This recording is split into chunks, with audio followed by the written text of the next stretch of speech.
Hi Libra. Ito na po ang inyong reading, mid-month, mid-November 2024. Kuha tayo ng ilang guidance advice na marahil kailangan yung marinig. At meron kasi rin tayong darating po na full moon this November 15 in the sign of Taurus. Hingan lang din natin ng mensahe yan para sa inyo, Libra. Guidance para sa mga taong ito, anong kailangan nyo marinig? Message. Libra, may sign gabay po para sa mga taong ito. Hindi ko na maitapat yung pag-shuffle natin. May umaangat, the Two of Swords. Dahil nagpa-focus po ang camera. Oo, hindi ko siya, ayan, wala pa. Hindi nyo tuloy makita. Ayun, may umangat pala. Nagpa-focus po kasi kanina pa yung cam. So, hindi nyo makita yung pag-shuffle. Huwag kayong mag-alala, sinashuffle natin mabuti. Hindi ko po ito tatamisan, Libra. Huwag pong laliman, may umaangat pa. Okay? Mensaheng gabay lang po. Libra, anong kailangan yung marinig? Mid-November. Mid-November. Ayan, tayo po ay live pa rin sa ating YT. Hindi ko pa pala naalis yung mga barahan ni Miss Ethel. Kanina nagtanungan session kami. Pero ito na. The Knight of Wands. This one is in reverse. Libra. The King of Cups. The Two of Swords. The Seven of Wands. Sige po, isa-isahin natin. The World. This one is in reverse. So, kung nakakakuha, ayan o. Sabi ko sa inyo, nagme-mekos-mekos na si Moonchild. Time check, 2:03 a.m. Ilalaban natin to. Libra.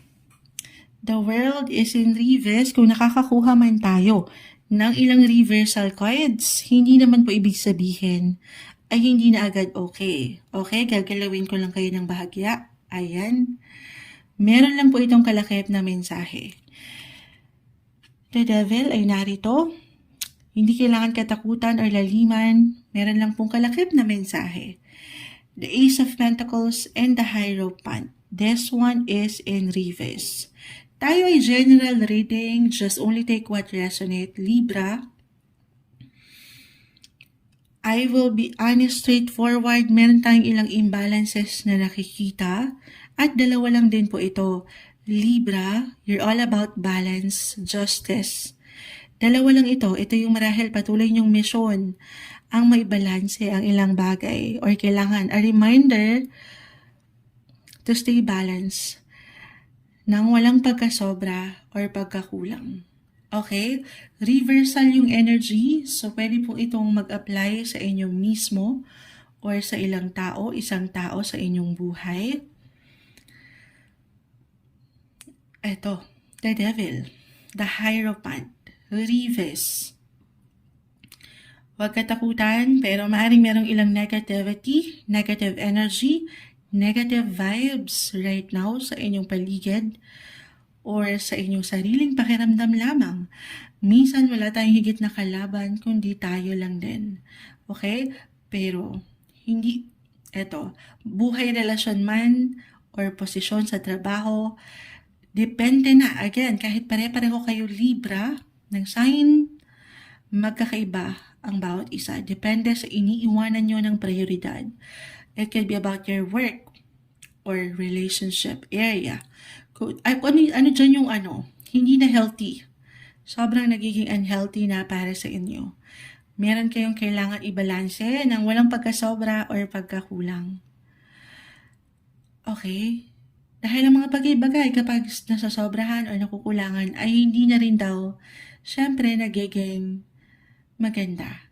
Ito yung ilang unhealthy patterns, unhealthy ways, or unhealthy approach nyo sa inyong relationship, partnership.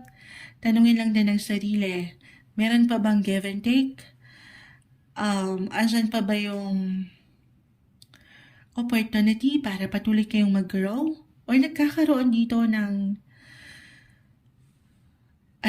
minsan ang hirap i-mention, pero the World reverse, ito yung ngayon, mid-November guys. Ito yung energy right now na hindi nagiging madali ang mga bagay-bagay. Nagkakaroon ng glitch, delays, or conflict sa ilang sitwasyon na aking ulitin, ito po ay isang misyon. Tinetest nito kung paano nyo maiwawasto, ibabalanse ang inyong buhay. Tanungin lang din, meron pa bang give and take na nagaganap? Nare-receive nyo pa ba yung tamang hostisya na deserve nyo sa relasyon?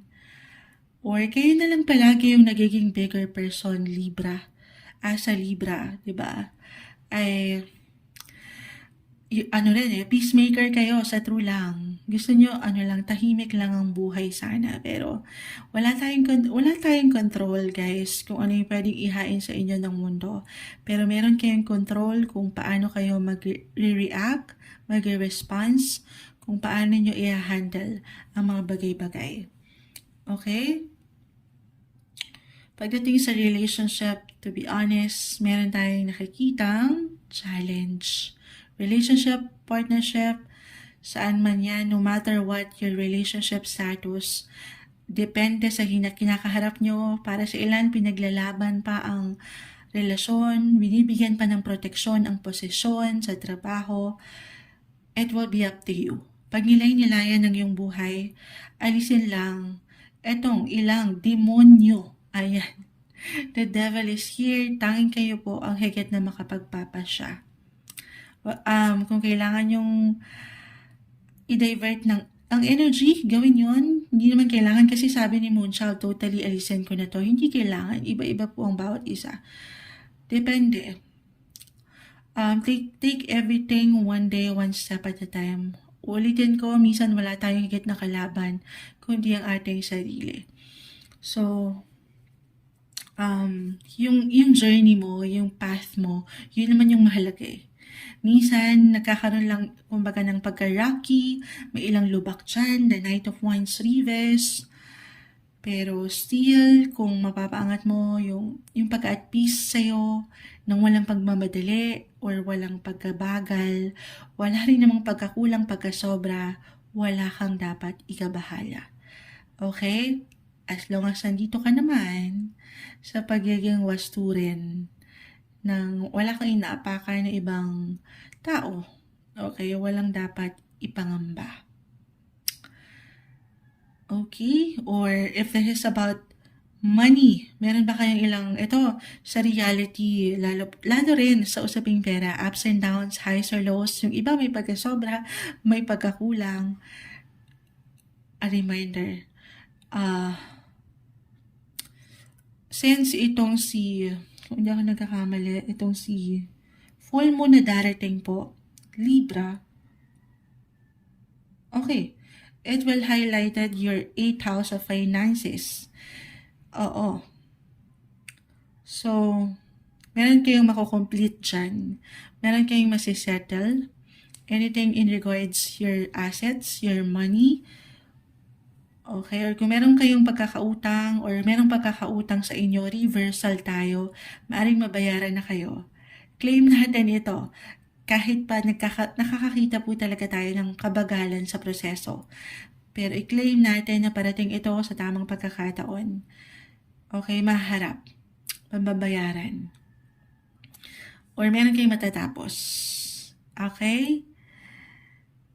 Okay. Ano bang kailangan marinig ng mga Libra? Kung ito is sa mas practical pa, hindi po isang medical advisor ang Moonchild. Could be physically, mentally, emotionally.